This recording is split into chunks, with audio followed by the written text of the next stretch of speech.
All right, everybody. Hopefully you're seeing my easel and white canvas there and a slug of a yellow slowly working its way down the palette. Everybody seeing that okay? Yep. Yeah. Great. So what I'm going to do is a quick reflection painting using values. I'm going to do kind of my subtractive style of building up a painting. So hopefully that's okay, kind of more of the tonalist feel. And then I'm going to pick up a painting that I did a couple weeks ago that is nice and dry, and we're going to add color to that. So it's kind of going to be like, again, like the cooking show where I put all the ingredients together and then I put it in the oven and pull it out and it's magically cooked and hopefully beautiful. Let's see how that works. All right, I'm going to head up to the That yellow paint is wonderful to see traveling. yeah, that yellow's got somewhere to go. What is that? So my palette is upright. Yeah. So that's literally just the oilier paints are a little bit slipperier. And so I was like, get back. What color is that yellow? Well, it's a new tube for me. It's called the cadmium free yellow light by Utrecht. So I've been experimenting with two of the cadmium free colors, a red light and a yellow light, and so far I like them pretty well. Are they I'm both just trying to okay? get away from the cadmium paints, a little less any kind of thing that can be harmful in the studio is nice. Are they translucent? What's that? Are they translucent? transparent or opaque? No, they are not. That's what makes them like a cadmium replacement. Is cadmium colors are very opaque. Yeah. And that's what's Yeah. hard to replace them. Is almost all my other colors that I use to replace them are quite transparent. Does it feel the same? They're a little softer, Okay. which I think can be kind of good. So what I have up here is a titanium white, the cadmium yellow light, or the cadmium free yellow light. Sorry, this one, the one that's been trying to get away. Next to that is Indian yellow, which is the very, very transparent, very warm yellow. Cadmium red light, or cadmium free red light. Quinacridone red.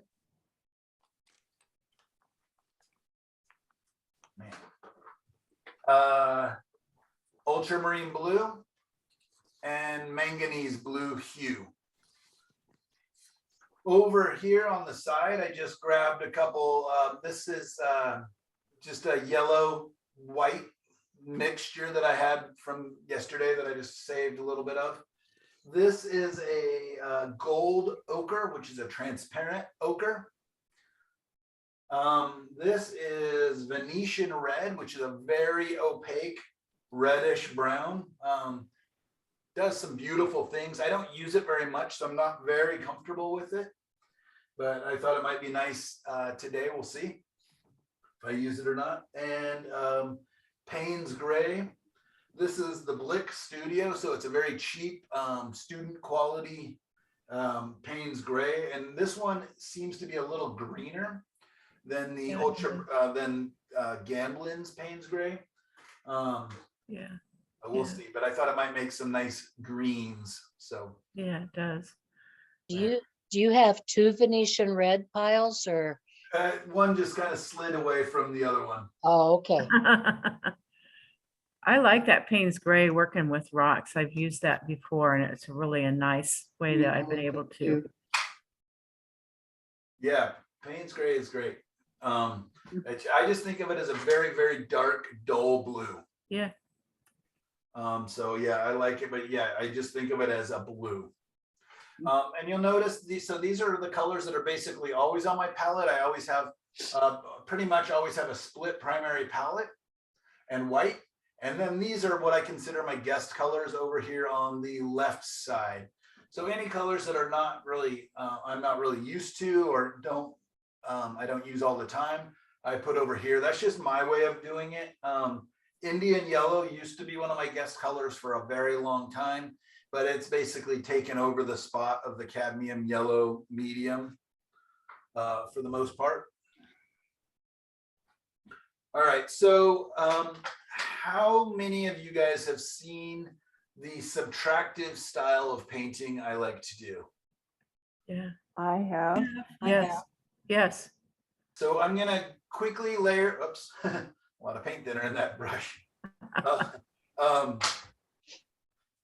think I forgot to clean some brushes here. They're just sitting dirty on the thing. I'm gonna grab some Indian yellow and I'm just gonna scrub that on. It has a tiny bit of paint thinner, but not very much. I don't want it to be slippery.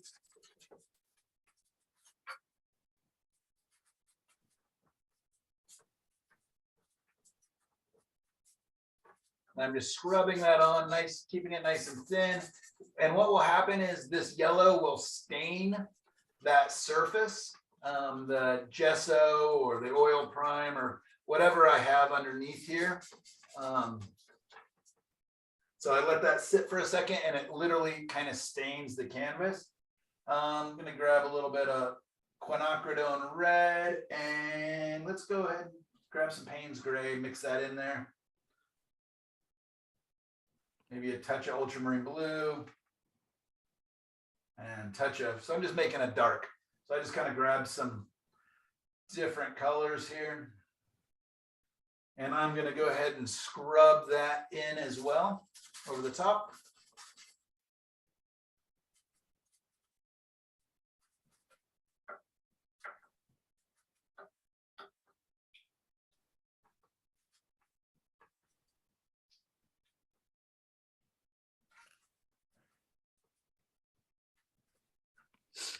So it's kind of warm. There's some reds in there, some darks. I'm not too concerned because this is just kind of going to be values, lights and darks. But I do like a lot of times for my underpaintings to go towards the warm side. That's just a personal preference. I have a number of different ways I start paintings. I just thought it would be fun to share this way with you. I don't think I've done it during this class, have I? During the clouds? No. No, not at all. So I did kind of where I sketched out the clouds, the big shapes. That's kind of the more traditional way of kind of starting a painting. But a lot of times I like to start it like this. And what I'm going to be doing is kind of thinking almost sculpturally, thinking like just kind of subtracting from a big pile of clay. So I'm just going to take a brush and kind of smooth this out a little bit.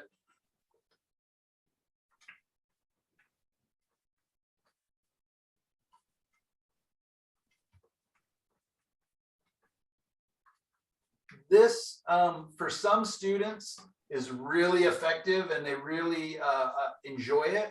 For other students, it's just chaos and they will, try it once and will never do it again. I totally understand. It's just, I don't know if it's because of being dyslexic or what, but this kind of way of building up a painting for me is just a ton of fun. I love watching the painting just kind of evolve, kind of appear on the surface. So what I'm going to do now is I'm going to do inverse painting. I'm going to go in and get out my negative shapes using basically paper towels. I got my gloves on because this is pretty messy way to paint. But I'm going to go, what I'm going to do is right here is going to be. Are you going to show us your reference? I don't really have a reference. Oh, okay. Because this is going to be pretty fast. I just kind of want to show building it up. I might just wipe this away at the end, but I'm going to pretend that that's roughly my horizon line. And I'm going to have some trees, a little bit of a bank, some grasses, and then it reflecting down into the water. So basically, let's just find our sky. So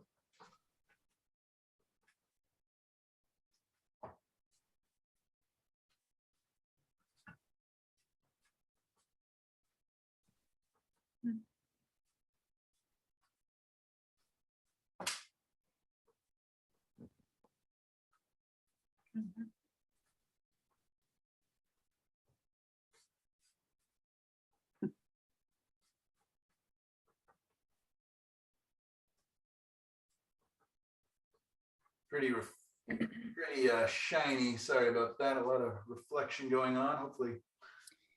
Michael, what kind of surface are you painting on today? So this is the Zinsser primer paint. This is painting over an old painting that I sanded down. All right. So this is kind of an experiment. I really like the surface. I'm just not 100% sure I should be suggesting students use it because I don't know what the longevity of using this as a primer, but it's a very smooth, very, very bright white.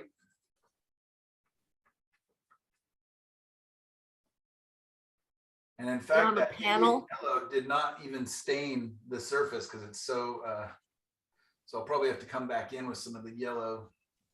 I'm pretty sure that Zinsser-based canvas is going to outlast us all. Probably. I mean, yeah, if it's made for, you know, indoors, outdoors, all different types of weather, yeah, it's pretty impressive stuff. But again, I just don't want you guys coming back and yelling at me in 20 years when your paintings of. I'll be something lucky bad to has be happened here in to 20 years.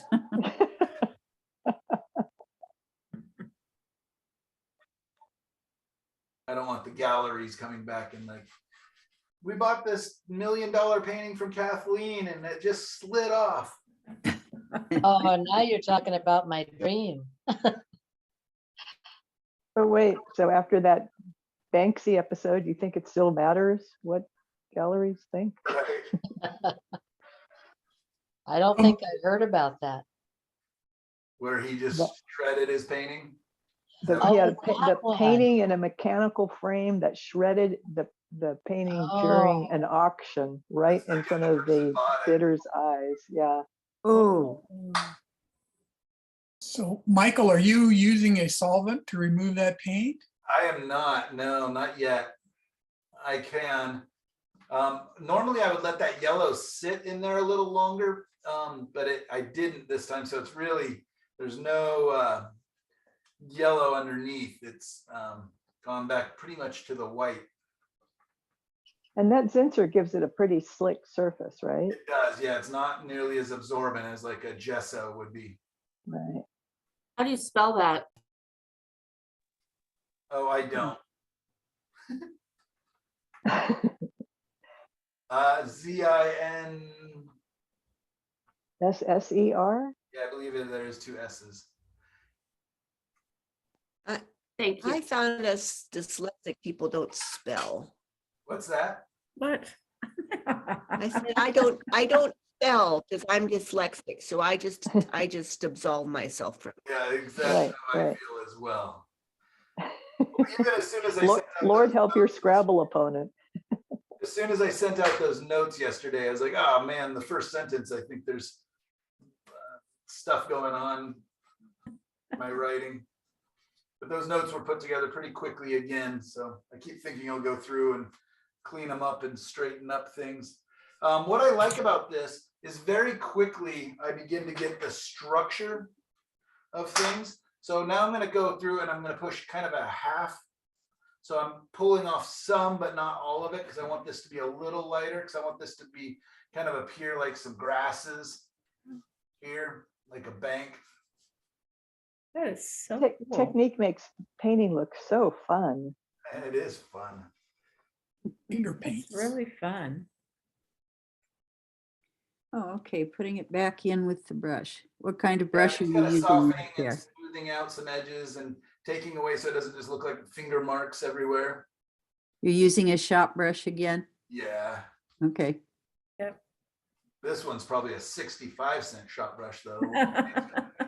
Previous 35-cent shot brushes.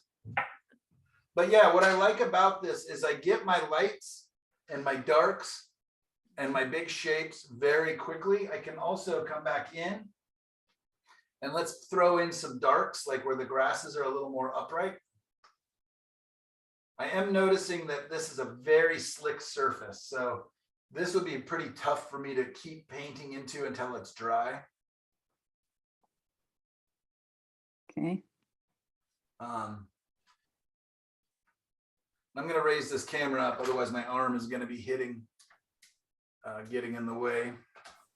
So this is what you're saying when you were doing critique on my painting, that you fade it out in the back, you can still see the darks, but you do the darker up front. Yeah, great. Yeah, exactly. Okay.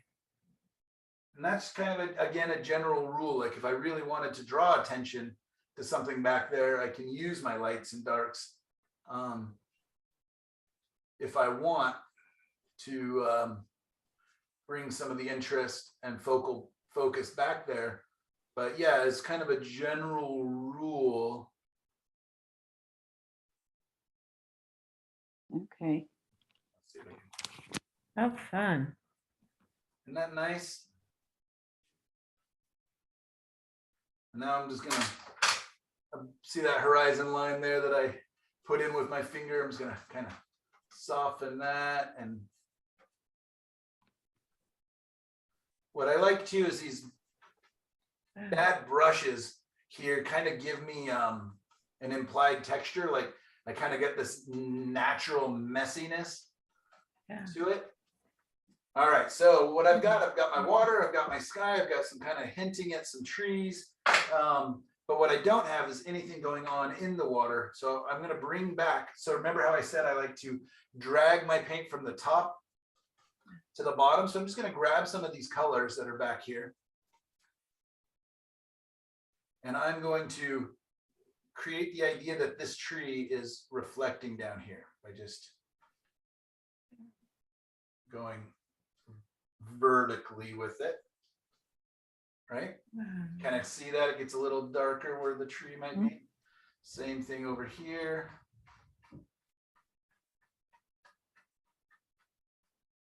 And let's bring this big tree down as well.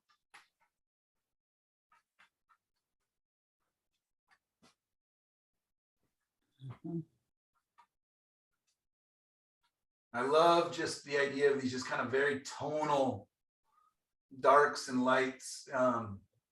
It really helps me just to kind of get my big plan and just go, you know, is this kind of little canopy of tree shapes here versus this upright tree over here?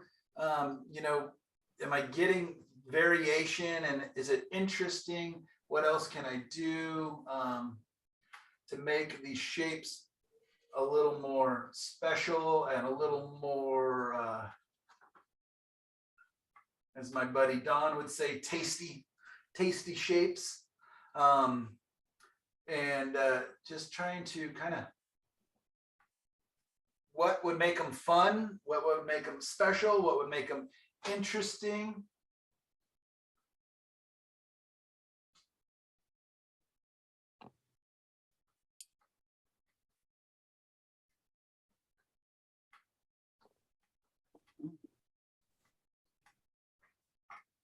And it helps me, yeah, just to kind of give it a plan. Because how long have I been painting on this now? 10 minutes, 15 minutes? And I've really kind of got my idea and my structure, and it's very malleable. So if I decided, you know what, these trees are stupid, or I don't like them, I can just quickly brush them out. I can wipe them back off. I can add the darks back in. It's all very flexible, and nothing is sacred. Nothing is special at this point. I'm not attached to anything. You know, once things become difficult, or, you know, we get into our detail and we start spending a bunch of time, then things become special and we start to protect things. And even sometimes bad choices that we've made, we've spent so much time on that bad choice that we will protect it. And it's hard to go back and just fix, because at this point I could literally just take my paper towel and just wipe out that whole tree line if I needed to or wanted to, and I wouldn't be that affected by it. It wouldn't hurt my feelings that much.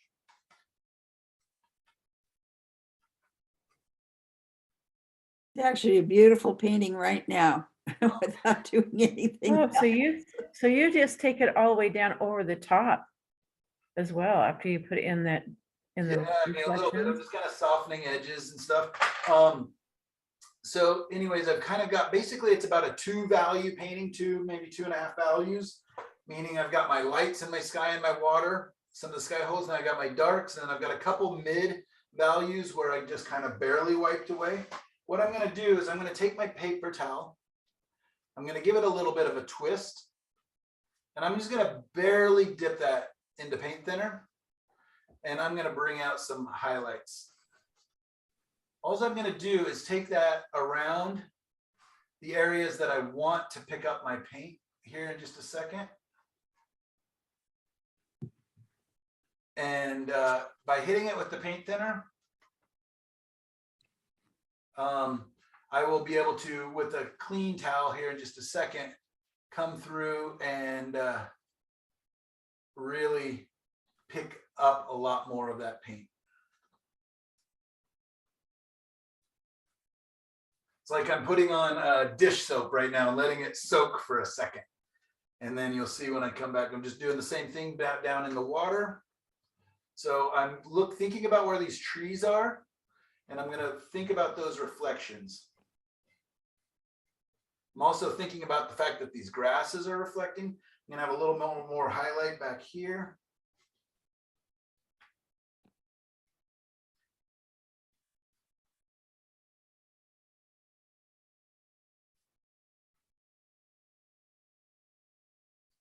All right, now I'm going to go back up with my paper towel, not with paint thinner on it, but to where I had put the paint thinner, and I can just pick that paint right up.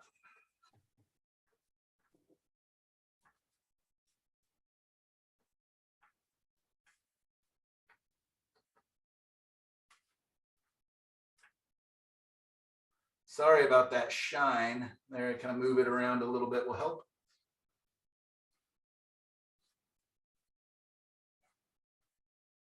Clean paper towel, just kind of pulling off more of this paint.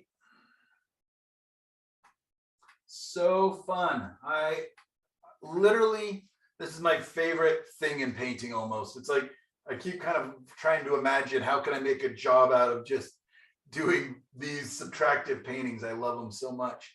But just like anything, I like going back and forth, and I like having different ways that I can start paintings. So, you know, different paintings work better starting them different ways. All right, now that I've got these, I'm going to pull these shapes down one more time, these reflections. And now I want you to watch what will happen. So I'm pulling down vertically. And now I'm going to clean this brush off a little bit. And I'm going to go horizontally and watch what happens with the, it'll add hopefully a little bit of a feeling of movement. Oh.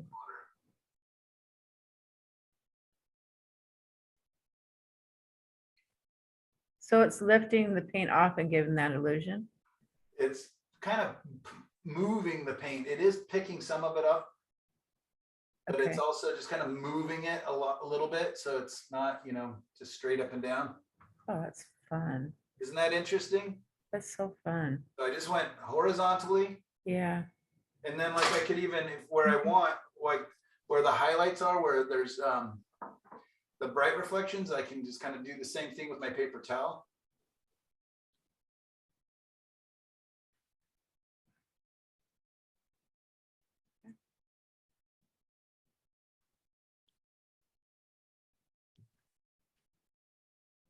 Sign it and sell it. There you go. All right. I agree. That fun. Yeah, and then let's go one more time and getting some darks back in these grasses, just a touch. Actually, it's so wet that it's just picking up the paint. So this is very slippery. So actually, I'm just going to leave it. Change my mind. Did you say the darks have a little bit of red in them? Yeah, Thanks. yeah. I just mixed in some different Yeah. colors. Yeah, I don't remember. All right. Oh. So there we go. Beautiful. That's step one of this painting casserole. So I'm just going to go ahead and throw this in the oven or let it dry for you know, a couple days probably. And let's just grab one that's been dry.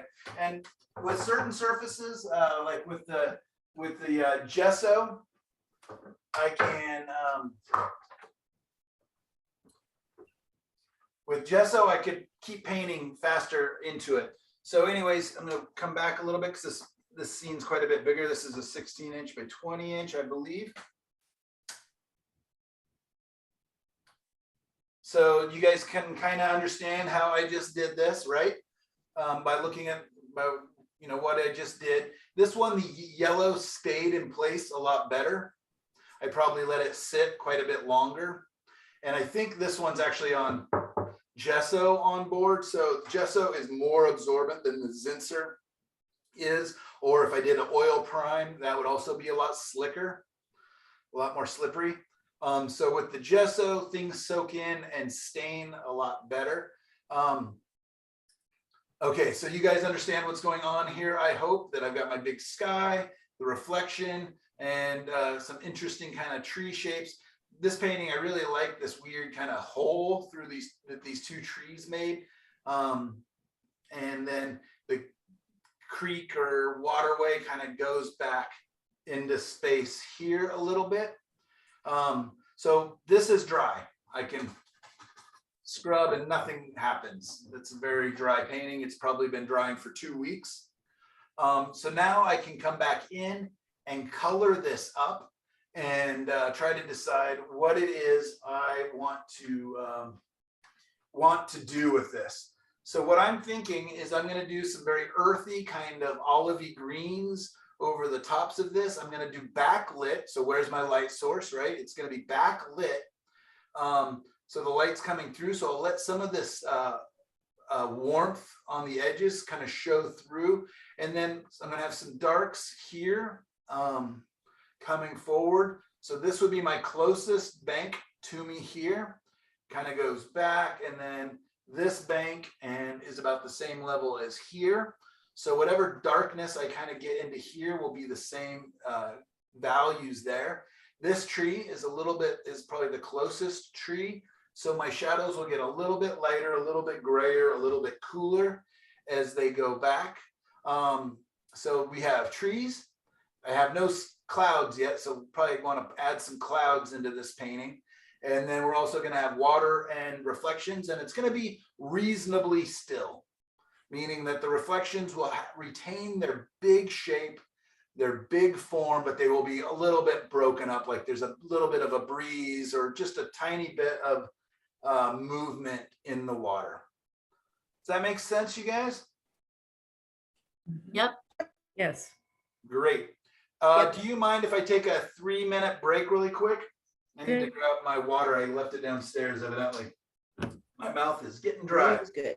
All right, I'll be right back.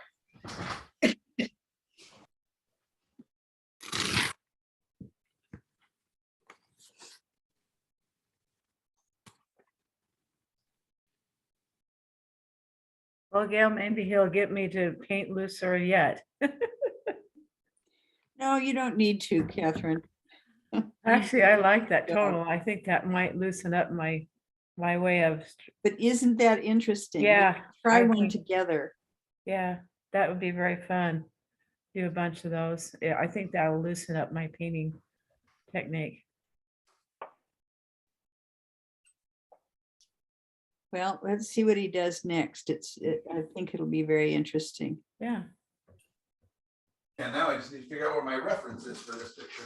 Guess it doesn't matter. I kind of make it up.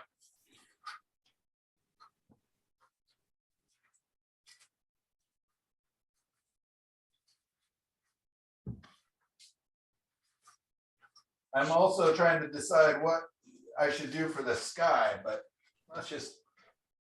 I'll wing it a little more than normal here. I don't have any references for this. I don't know where they are, but we're gonna make it up, but I think it'll be fun, I hope. Kind of pretty, just looking sort of like a foggy, misty evening sunset or something. Yeah, that's kind of the idea of it, is kind of that golden hour, but I could really cool this down if I wanted to. Would you guys like it to be really warm, or should I cool it down? Would you like it to go towards grays, pinks, purples? What kind of day? What I can also really cool these trees down and get towards cool greens on the shadow sides. We have lots of options here. I'm open to suggestions. Painting by committee. I like the warmer tones. Me too. Yeah. I like warmer. Cool. All right. I like what you have. Unanimous of 2. I like it.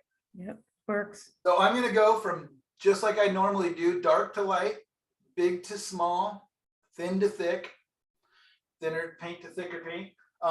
So my darks are going to be in my shadows, and a lot of times I'll bring those back in, kind of enforce those, because that gives me my structure, right? My shadows often give me my form, my structure, kind of an anchor to build up on.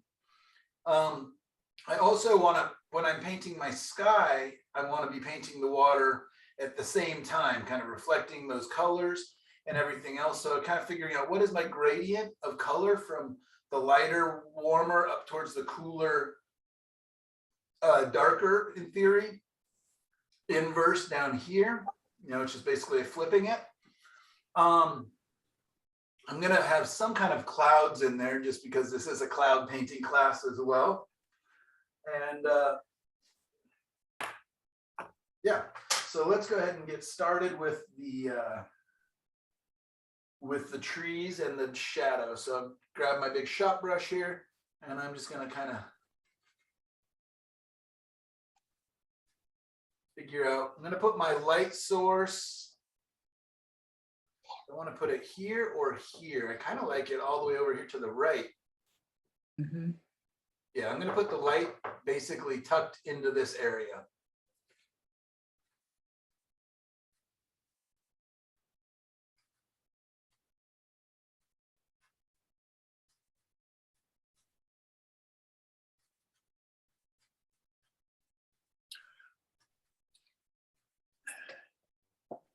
So just kind of building up those darks. That's all just Payne's gray? It's got a little bit of reds and other colors in there, a little bit, but yeah, mostly it's Payne's gray at this point. And I'm trying to keep these darks pretty thin. I'm not putting a whole lot of thick paint down there because I want to build up onto there pretty quickly.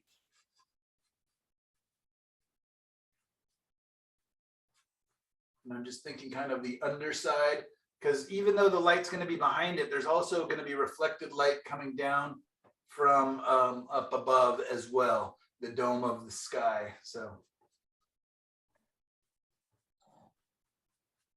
I'm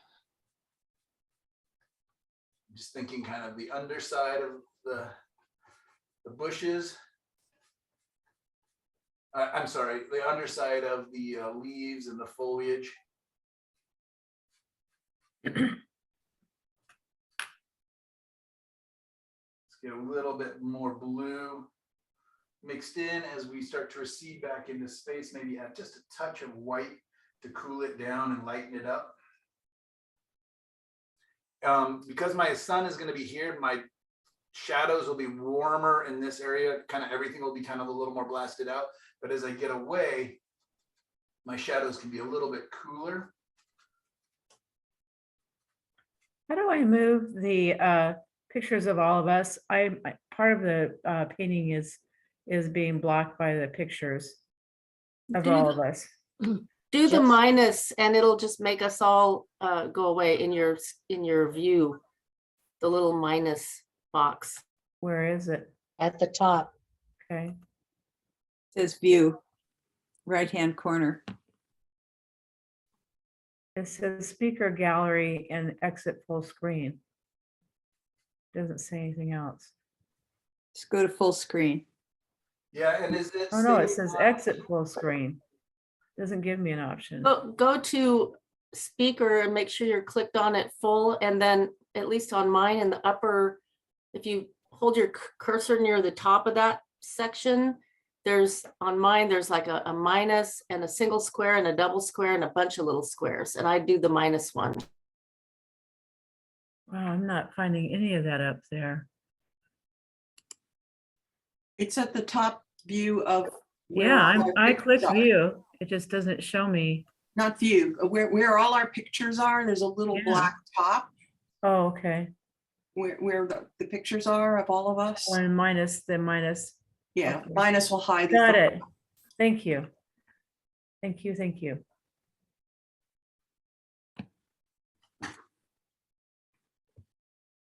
Yeah, it's nice that we can all help each other try and figure out how to use all this technology.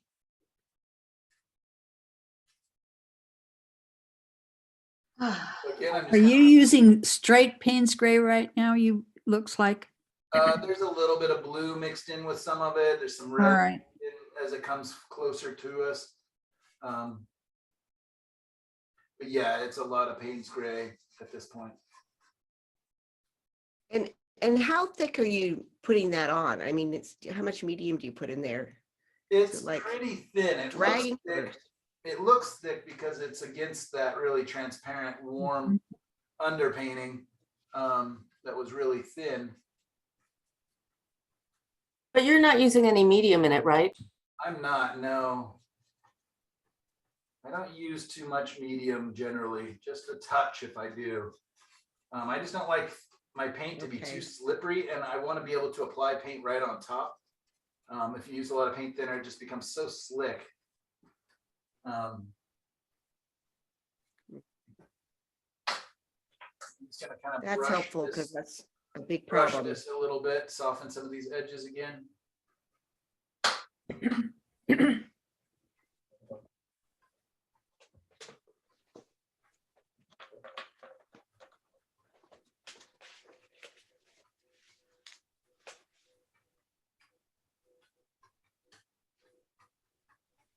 That looks so dark. Is it that dark in real life? It is pretty dark, yeah.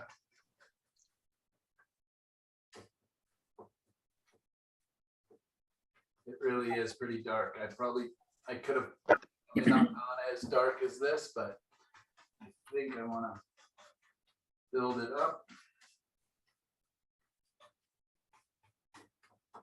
Definitely giving myself more room when I come in with the lights to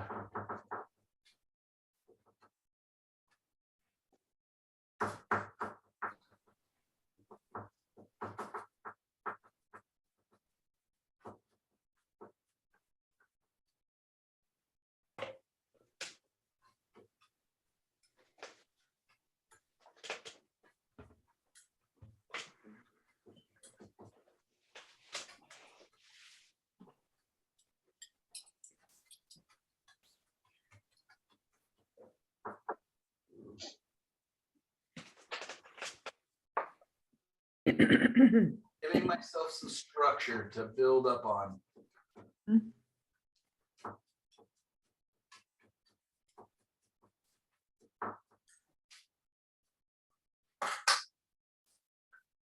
gonna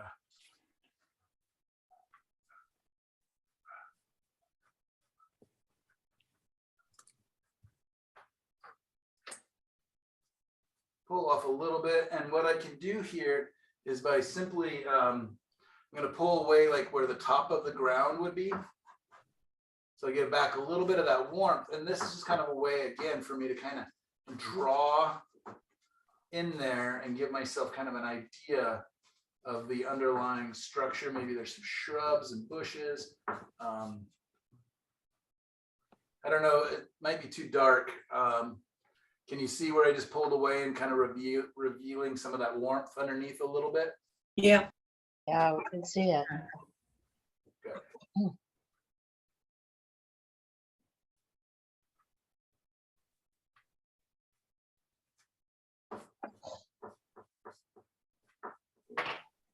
Definitely a different way of painting, right? This kind of big, almost sculptural way of dealing with it. It's like I got a big mound of clay and now I'm just kind of, adding to it, subtracting from it. It's very, yeah, I really think of it as being very tactile and very sculptural. I just like building up my design this way. It's very dramatic. It definitely is dramatic, yeah. But the good news is, right, what, just like I said, I'm going light or dark to light, Yep. thin to thick, so keeping my paint pretty thin, and big shapes to little shapes. There's no detail anywhere yet, right? It's all just kind of big forms.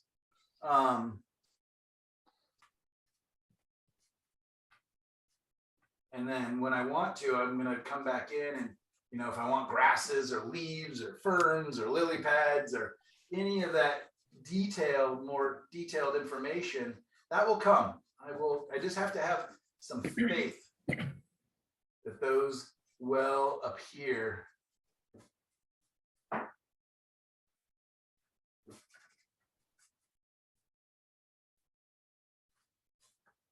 All right, so I'm gonna go ahead and bring some lights on top so we can begin to see. Right now, everything's very, very soft, isn't it? Yeah. No strong edges. So I'm gonna mix up some dark, dirty, earthy greens. I've got my yellow ochre. I grabbed a little bit of the Venetian red. Let's grab some manganese blue. So just kind of making up a very not clean green, right? If I wanted a spring green, I would grab my manganese and my cadmium free yellow, and I can make a very, very bright green if I wanted to, right? Very spring, very healthy, very verdant. But this painting couldn't handle this. It would look like a cartoon all of a sudden if I put that green on there. Right? It looked like mine. Yeah, but yours works because it's all yours is all that, right? Whereas mine doesn't have any of those colors yet. So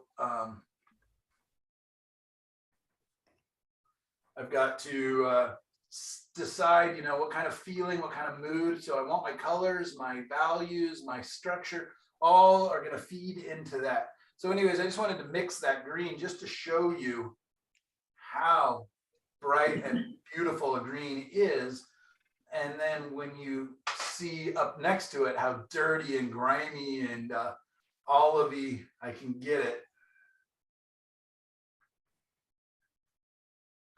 you know, lots of red into these greens.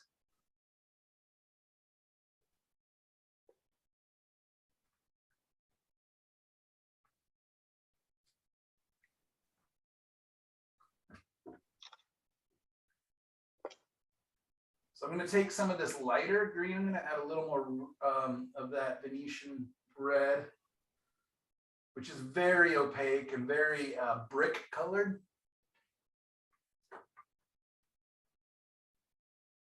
And I'm going to bring that down into my ground plane, kind of the bank here. And I don't really know what's going on in this ground plane, so let's just kind of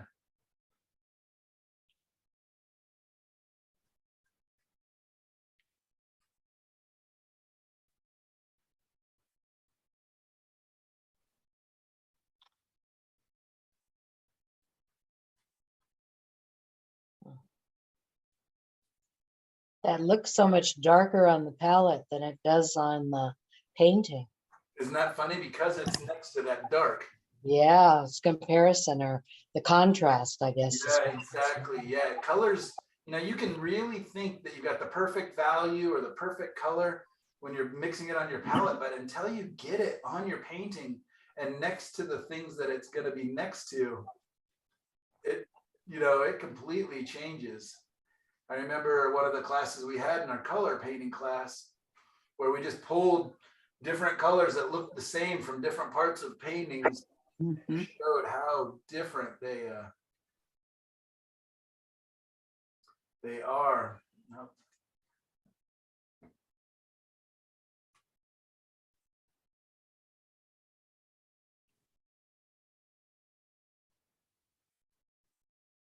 So I'm just kind of figuring out my tops, my sides, my shadows. You know, I'll be able to come in and kind of differentiate some of that here in just a little bit, so it's not so so strong contrast. Right now it's just dark or light, right? But I'll be able to kind of soften that and add, you know, in between values and colors. But right now it's still just kind of planning everything, giving myself my big structure, my big shapes. Let me go ahead and add some of these greens, this darker green on top of the for the trees.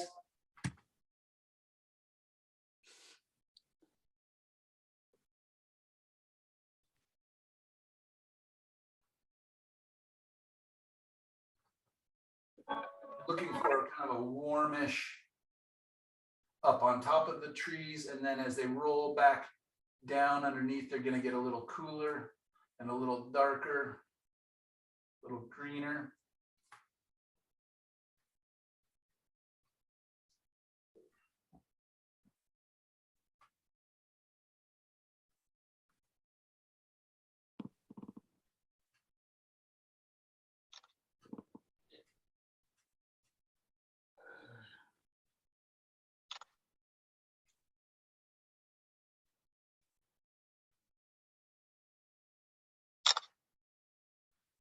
Yeah, sorry about that glare. It really looks a little bit hard to see, it appears, for me at least.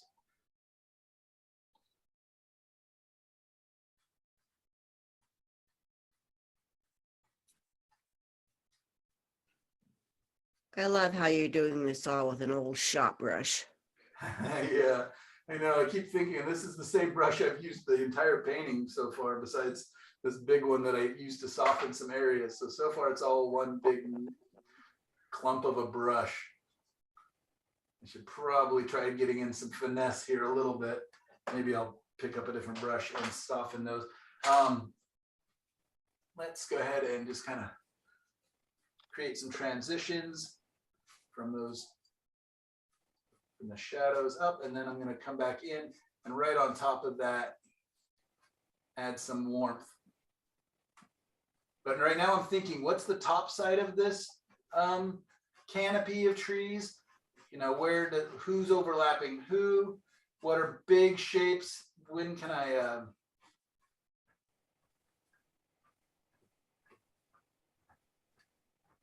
are you guys able to see that okay, or is that too shiny? No, I think we got it. Mhm. Real good. It's good. Very nice, I appreciate.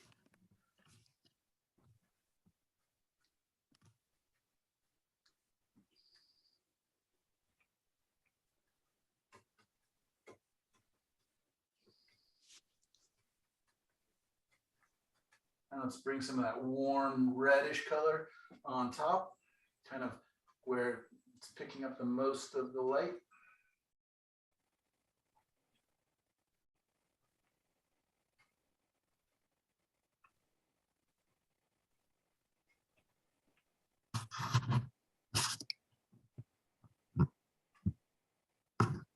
So you see that kind of painting from dark to light, from thinner paint to thicker paint. I can keep building it up pretty quickly. A little more red in there.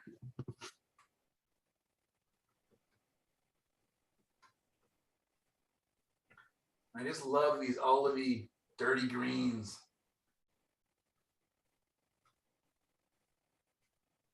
You know, all of us are gonna, again, just like, you know, I like the canopy shapes and things to trees. We have our different preferences, and the same is gonna go for colors. You know, some of us are attracted more to reds and or more to greens, more to blues, whatever it is. And you know, that will become part of your style and part of your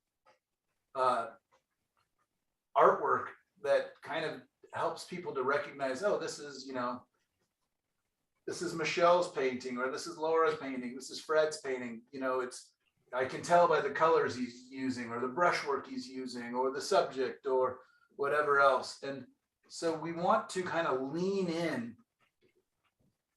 towards our different preferences from time to time to really start to developing our style.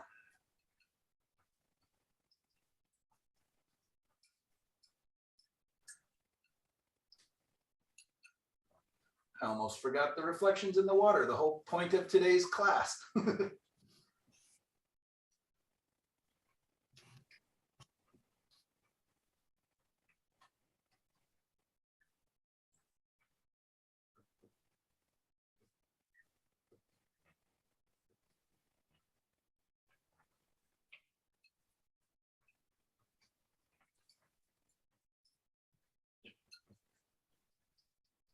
So it looks like you're making those a lot softer than up Yeah, above. I'm not worrying as much about detail. I just want to get the big lights and dark areas, and I want to get them pretty correct. But yeah, good point. They are definitely softer. I will generally leave the edges in the reflections a little bit on the softer side than in the trees up above.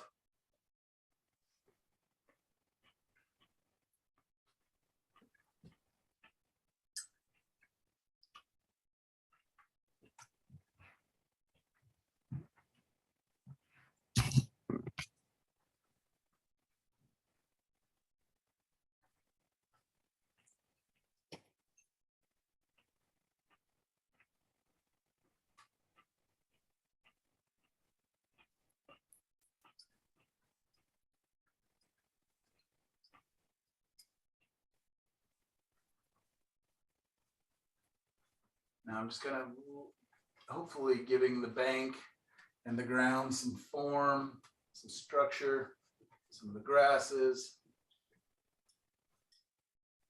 Now, yeah, I like this kind of painting from dark to light. It's almost like doing those, what are those called? The, what is it called? The shiny felt material that paintings used to be on a lot of times. Velvet. Velvet, thank you, thank you. Velvet paintings, which can be pretty silly, but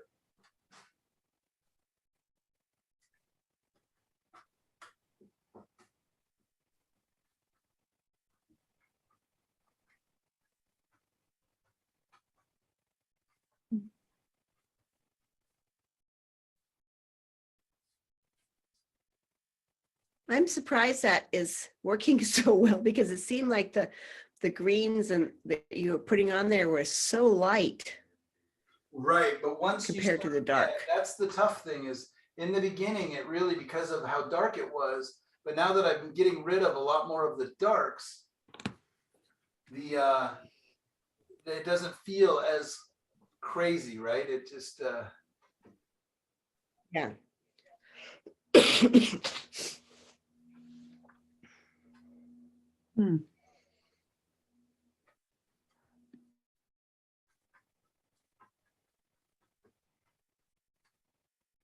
bring in some of the reds and different colors as I want.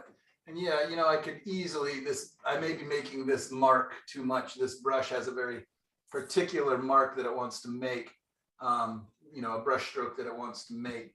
So I might be getting a little redundant with that. So I could, you know, easily switch up brushes or whatever else. But let's mix up some sky color here real quick and figure out what we're gonna do over there so that we can, you know, big to small, right? Get rid of that super bright green. Don't think that's gonna play into the sky much. I'm thinking kind of a warmish, reddish color here, going up towards bright yellow, which will be the brightest over here. So the brightest area will be here, reflecting into here a little bit, kind of coming through here. And then the sky, the coolest area of the sky, I'm thinking kind of here, kind of coming across in there. And then I've got to remember to reflect it. And I'm trying to figure out what are my nice shapes. So I kind of think maybe a nice angle of clouds a little bit to give it some movement in the sky. So we get a little bit of interest, but I'm not going to make it super high contrast up here. So let's figure out kind of our cool blue-gray sky color. So I just mix a little bit of Payne's gray, some manganese blue. I don't want it to be too dark.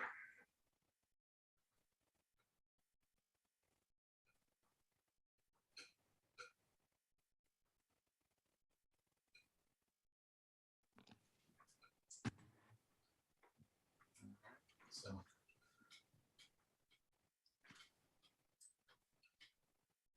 kind of a gray, blue. It's almost matching the palette. It's kind of hard to see it even, which is kind of a nice, gonna be very cool compared to that orange. Up there.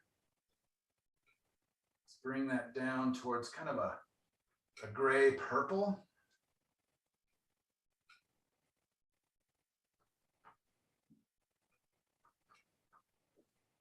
By using some of that sky color, hopefully I get them to relate.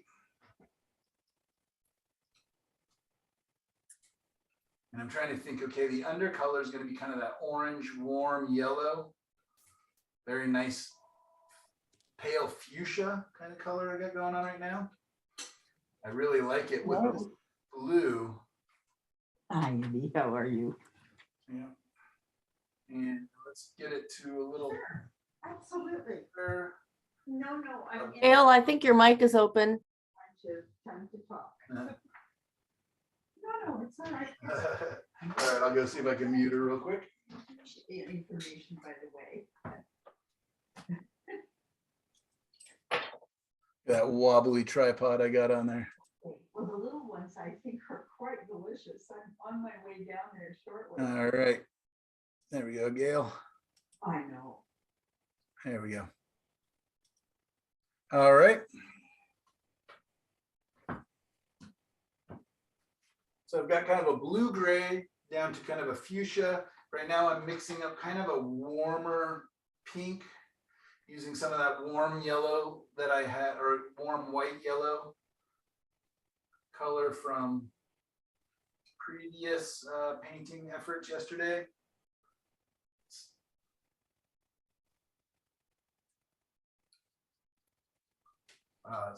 Pink is so strong.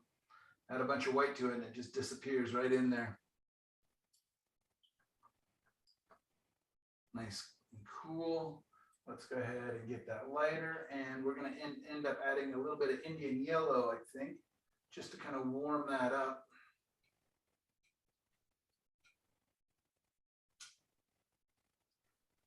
So you kind of see how my sky is bending here a little bit, my colors.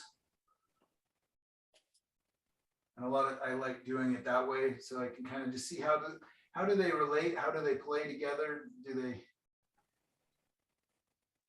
go together nicely? So Michael, right now when I look at the picture, I love the way your eye goes right down the middle, and by adding that blue, would you? Oops, I think I lost you. Okay. I love the way the viewer's eye goes right down the middle, and by adding blue in the sky, would that have to translate into reflection in the water?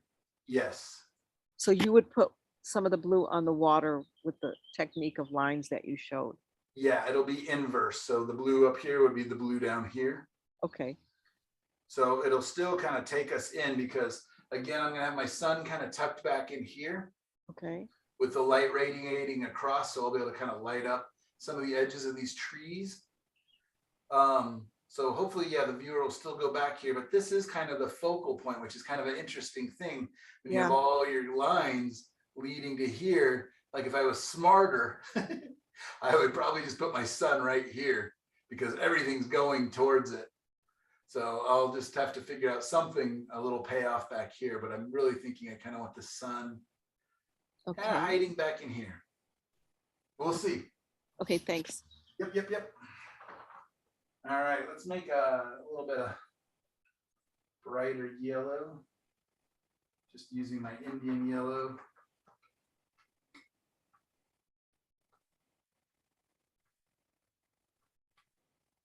All right. So I kind of think, at least for right now, these are the colors I'm going to go with in the sky. We'll see how they play. This seems like a very big jump from the fuchsia to the gray blue. So I'm hoping that in between, I'll get kind of a gradation that'll match. And let's see what happens if I take a little bit of this blue and a little bit of this purple, and what happens when I mix them together. All right, I like that. I like that a lot.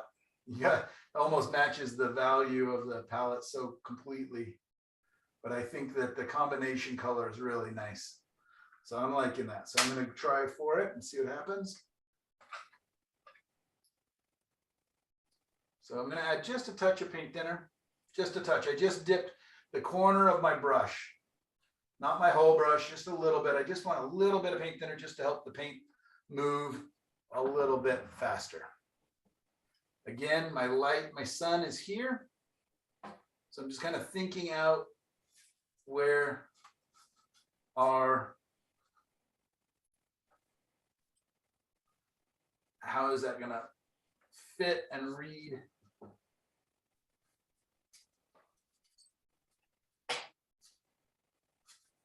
It's amazing, that contrast of that cool next to that warm. It's just so intense. It's almost hard for my eyes to actually see what's going on. So I'm going to grab some of that fuchsia that I'm really hoping is going to pay off nicely, because I sure do like it. We'll see.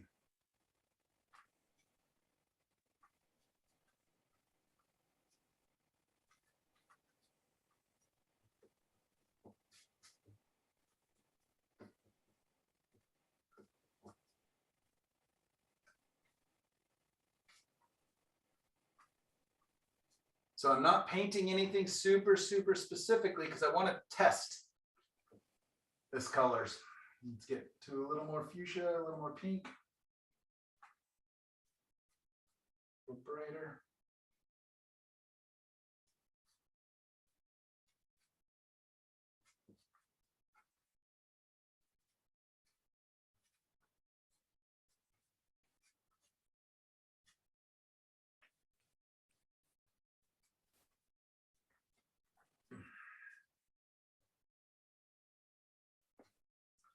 Whew, it's a lot of color. Makes my heart rate go up as I'm beginning to second guess everything, but that's what always happens with me when I add color. Think of myself as more of a tonalist, more of a value painter than a colorist. So color is very dramatic for me. Some of you are just such colorists by nature that you probably don't feel good until you put your color on. But it is fun. All right, let's get down. I'm gonna bring a little bit of this pink down along the horizon. It's amazing what that color is doing to the highlights in the trees. It's just really pulling that out. In a good way? Oh, yeah. Oh, good. Yeah, and so I just kind of keep testing, you know, a little color here, a little color there, little dab will do ya. See how it's playing, how, you know, can this painting handle this? I'm also putting it on fairly thickly so that when I want to come back in and get some of the sky holes and some of the other detail, that'll have enough paint to literally push and pull and get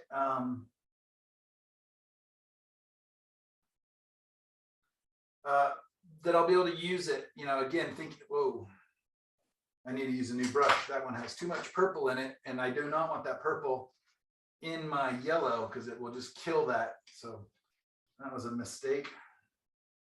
A little bit lazy there by not using a clean brush. But you see how quickly I stopped? I saw it, you know, yellow and purple are opposites, right? Because purple is made from red and blue. So they're just going to instantly gray down each other. And that's the opposite of what I want. I want a very vibrant, bright yellow down here.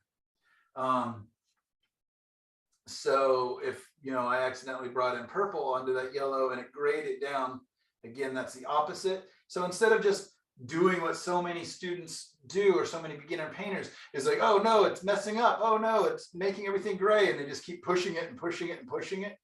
Instead, just stop, pull off that paint, pull off that gray paint that's in the wrong area.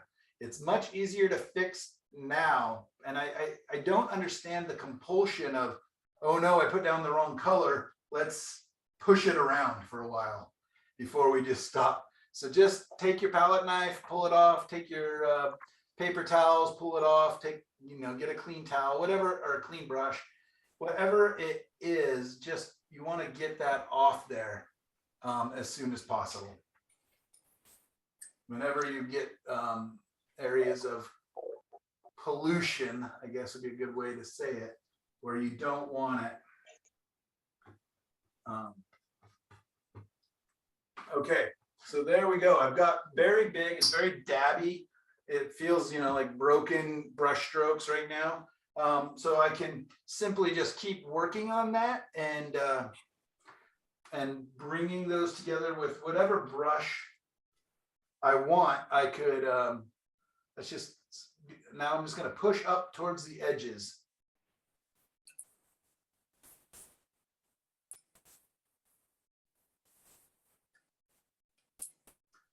So you see how now all of a sudden detail starts to come? A lot of times detail is just a matter of pushing one edge against another and making smaller edges, making smaller shapes by putting your colors or values or whatever it is beside each other. And now I'm kind of painting up over that glowy edge a little bit because I don't want too much of it. I want it to be special.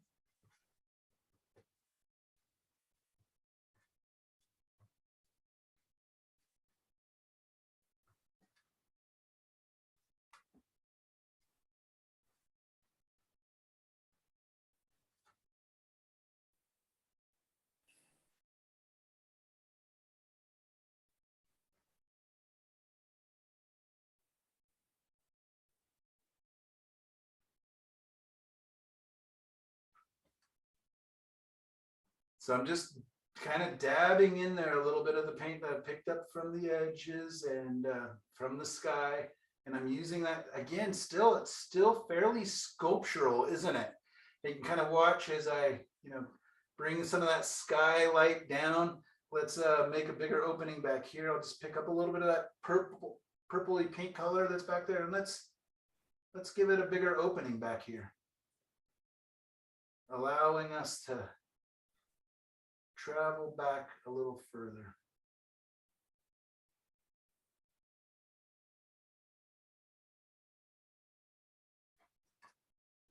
Right? So I'm just kind of pushing up against the edges, making slightly smaller shapes. Again, the detail comes, that's why I say I'm painting from the big to the small. I've got this nice big sky shape, and now I'm bringing in littler shapes.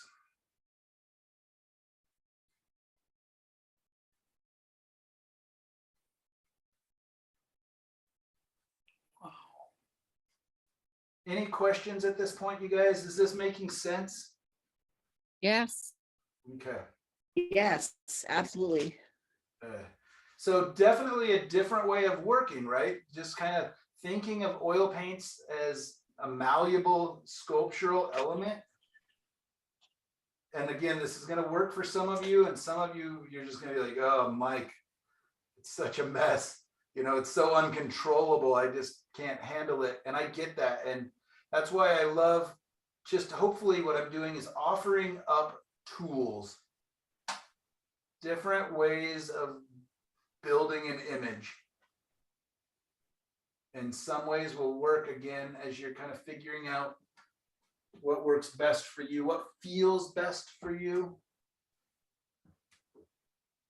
And you can see I haven't even dipped back over here. I've got so much paint on my sky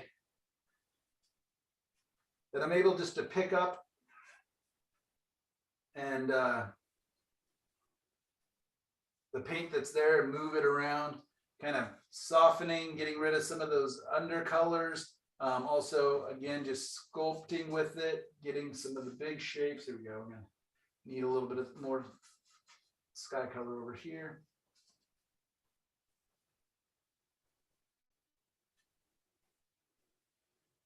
And at this point yet, you're not thinking about the darks being lighter and the lights being darker yet, right? In the reflection. A little bit. So like these highlight, like none of the colors down here are as light as the tops of the trees are. Yeah. I see. And that was just because I knew that the brush was a little bit muddy. So I just kind of let that work for me. Yeah, a lot of times in my reflections, I just kind of let the muddiness, or, you know, where the paint starts to pick up off the brush. I kind of let that work for me.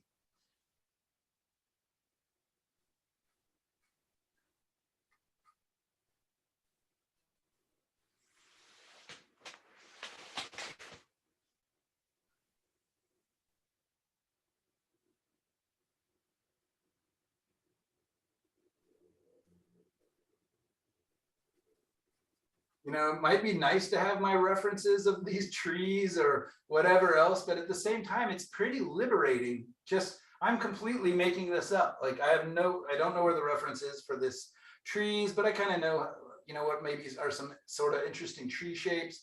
I don't have a reference for the colors, but you know, I kind of liked these purples and pinks and mauves and fuchsias that I mixed. So let's just see how they work and if they play well together. Worst comes to worst, I just maybe let it dry and paint back over it again. I think that would be a fun exercise. Painting over the top. No, painting from imagination. Well, yeah, so I did my, you know, my big brush in, my darks and lights with a reference. But now that it's not, you know, I got those shapes, but now it's about color and value and just trying to give it kind of a mood and an atmosphere and a feeling. I can, yeah, I'm just kind of responding a little bit. And like I said, I'm kind of a, you know, sometimes I want to be a little more of a reporter in my painting. I want to get things right.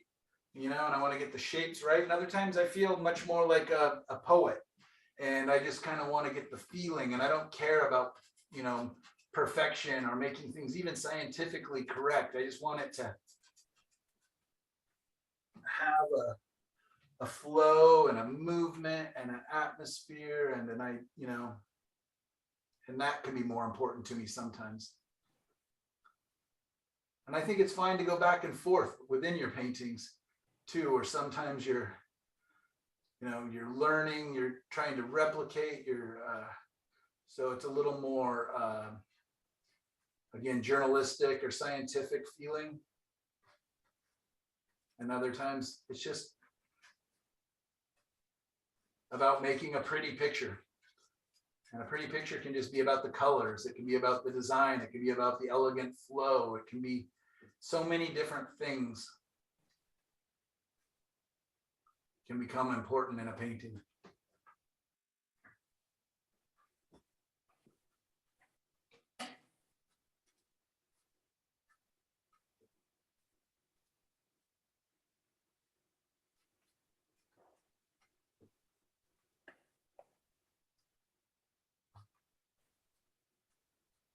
And I should probably step back. For all I know, I'm making a horrible mess because I haven't even stepped away from this painting to see what's actually going on, which is, you know, a big mistake.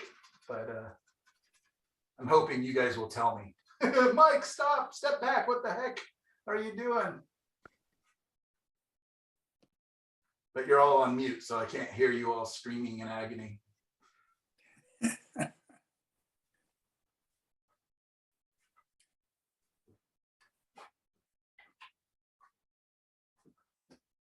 I'm just, I keep softening. I kind of want it to be quiet and cool up here in the sky. But I'm gonna bring, I think, some splashes of a little something some yellowy clouds across the top to add a little bit of motion and action here in just a second.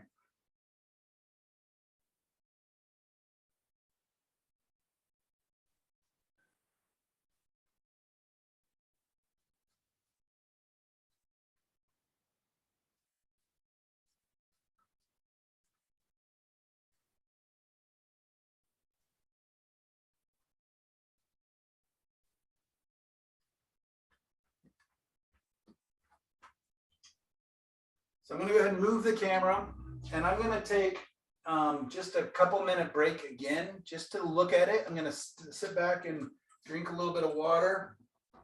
Let's see how we feel about it.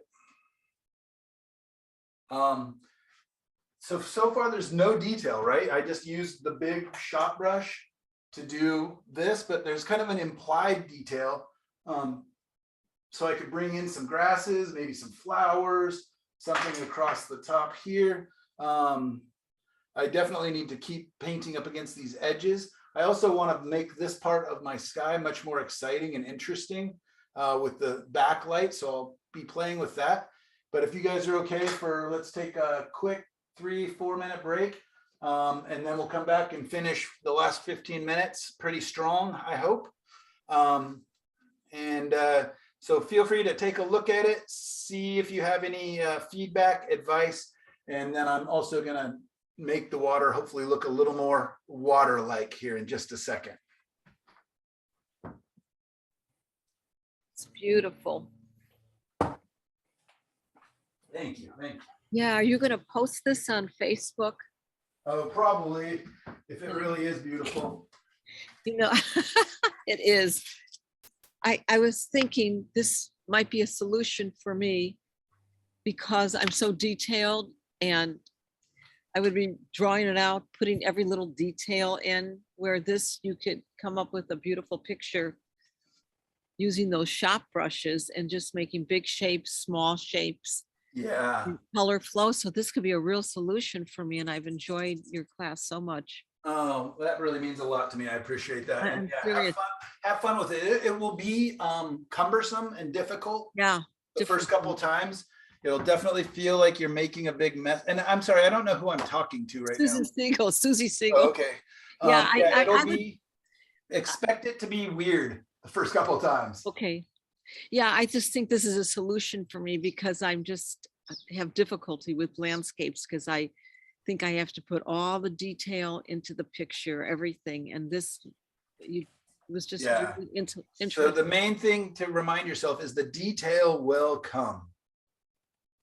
The detail shows up. Just think a Polaroid picture, right? It just slowly materializes and the details come. You don't need to paint them in early. And then if you do paint them in early, then you're going to be protecting them and painting around them, which is a horrible feeling.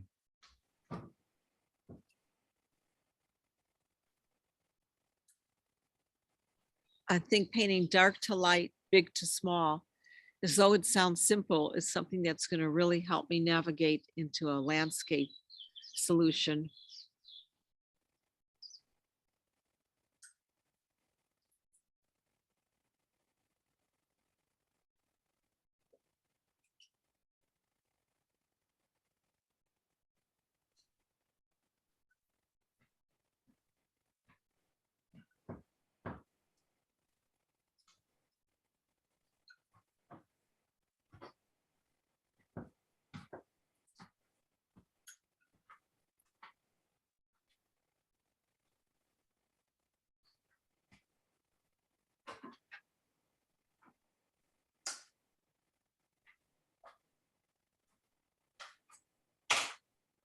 So again, I want my sun kind of tucked back here. So I'm just going to go ahead and warm up that area. It's the first time I'm using my cadmium free yellow or red. I love that sun reflection, Michael, on the right from that area. Susan Siegel here. Great.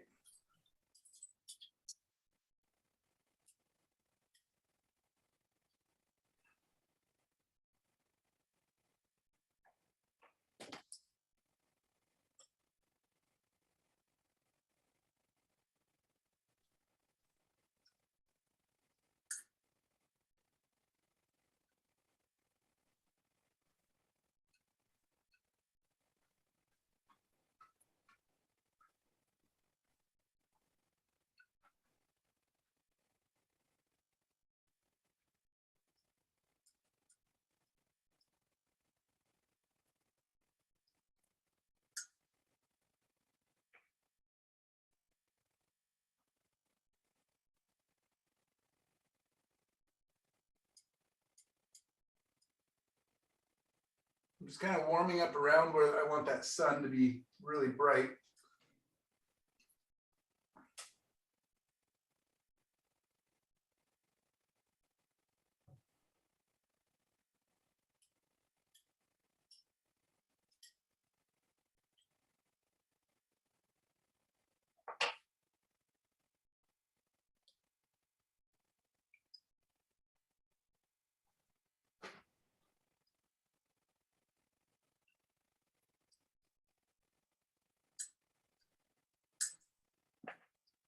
Kind of hard to see the contrast there between the bright and the bright, but I'm putting in a lighter, kind of yellowier area where I really want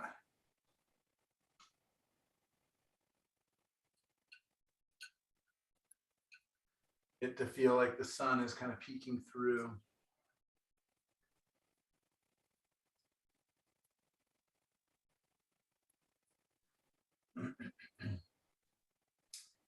I don't love this shape. It's just kind of a big lump here. So I'll probably bring in some of this sky and figure out a way to kind of make that shape a little more interesting simply by just cutting into it usually.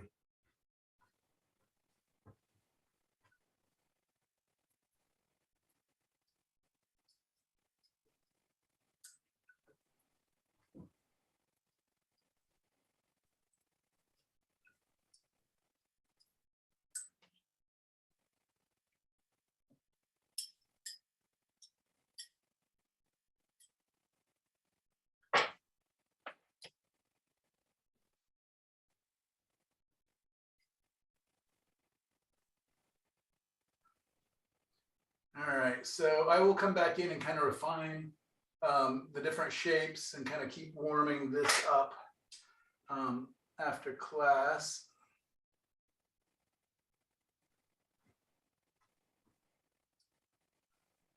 What I want to do is make sure I get to into the water a little bit there.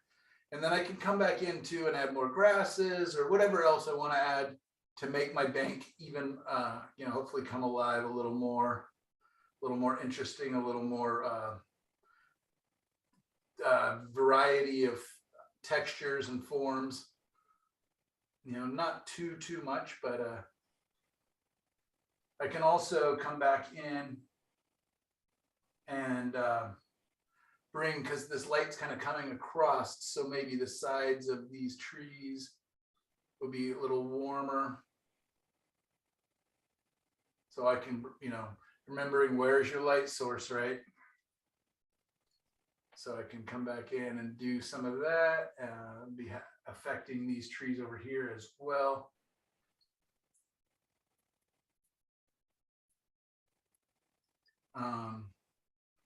So the light's here, but it's also raking across over here.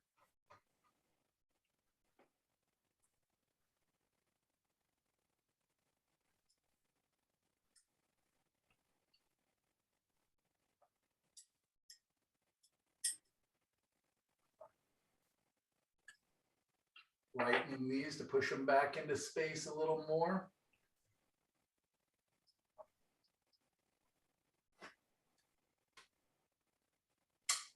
All right.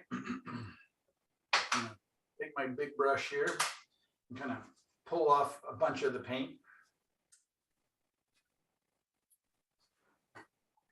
So I'm going to do like we did with the last painting, and I'm going to go vertically, sorry, top to bottom. And then I'm going to come back across horizontally a little bit just to create kind of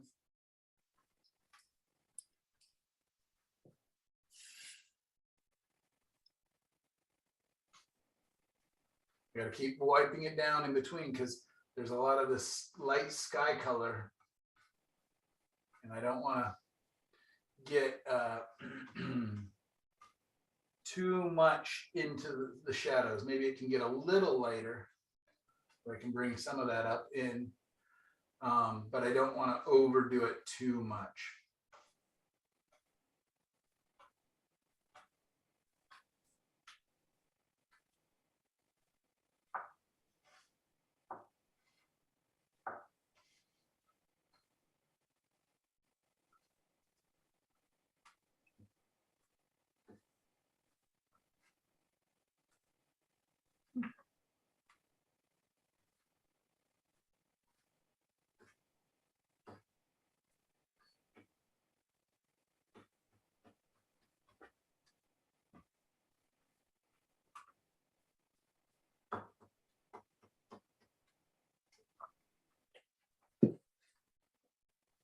And that action even just makes it all sort of magically the mid-tones that you were talking about. Right? Yeah, exactly. That's what I was kind of testing it.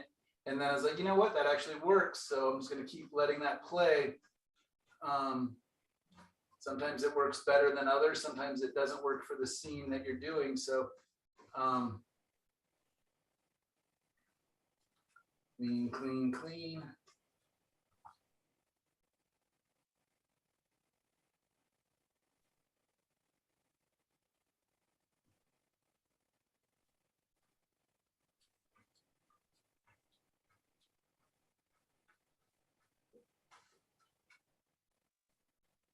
All right, now I've got a little bit of paint on there. I'm gonna let that drag across.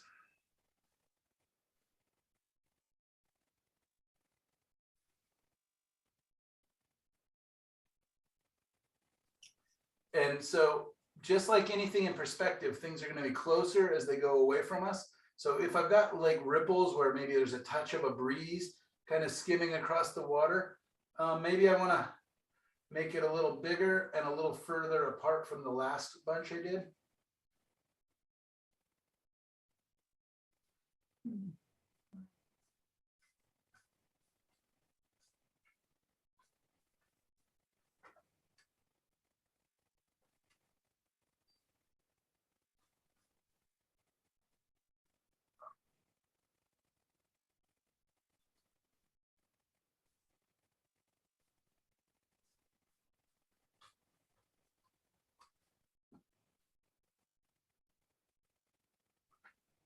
Got a little bit of a turn here. I think that's just because of, I'm just going to straighten that out a little bit.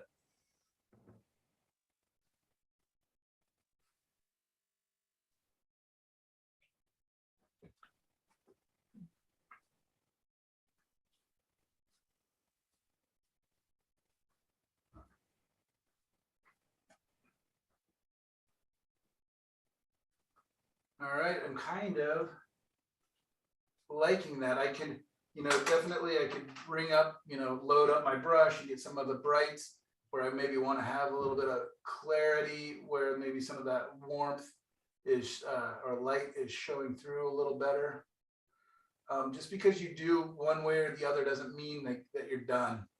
You can always come back in and go over the top as well.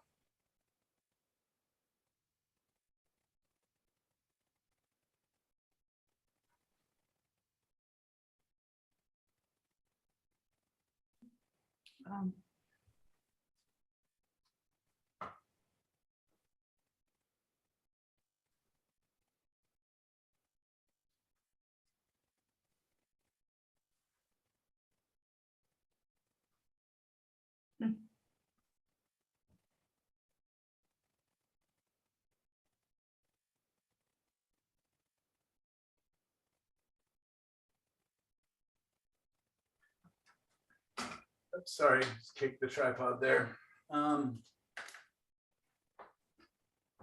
Yeah, what I think may end up having to happen is I may have to kind of darken my highlights over here a little bit so that this feels a little lighter. So let's bring in a little more pink. Just touch the Payne's gray. There's a little dab sitting in the middle there. So I'm gonna kind of darken this a little bit so that this feels brighter.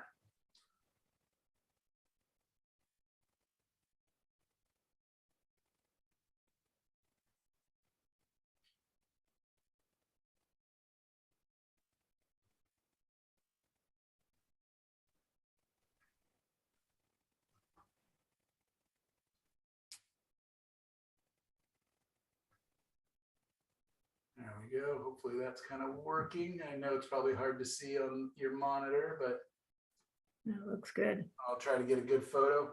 I'm also going to go ahead and let's give at least one cloud with some motion here. I'm thinking kind of coming across here. I often like kind of another line, like a leading line. I could do inverse. Let's just try.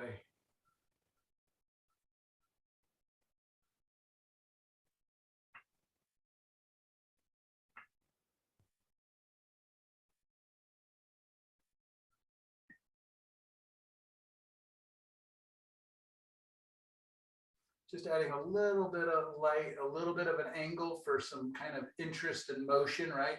Angles create the feeling of movement and excitement. So seeing if I can do something like that. So the sky is not quite as quiet as it was, or quieter or still. Just a little bit of movement, not so much that it becomes a focal point or anything, just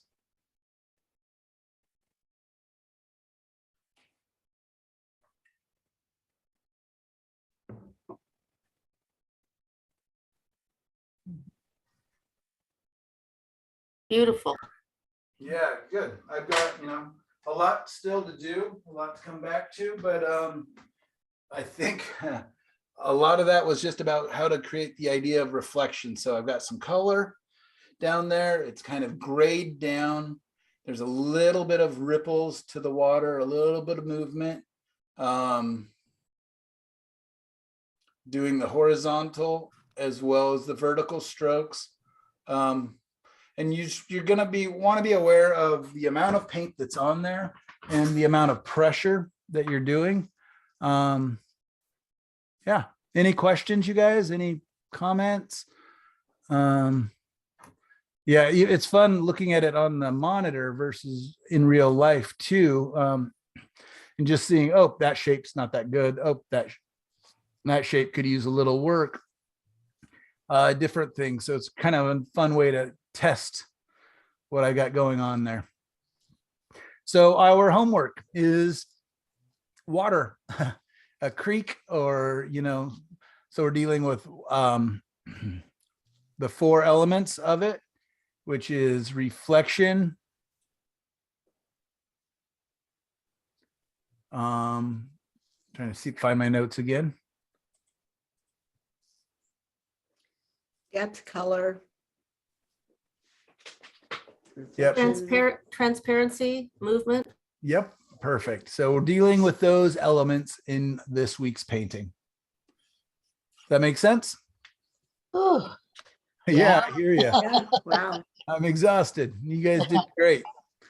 Thanks for watching and hanging out with me for 3 hours again. It goes fast. oh, boy. Thank you, Thanks Michael. very much.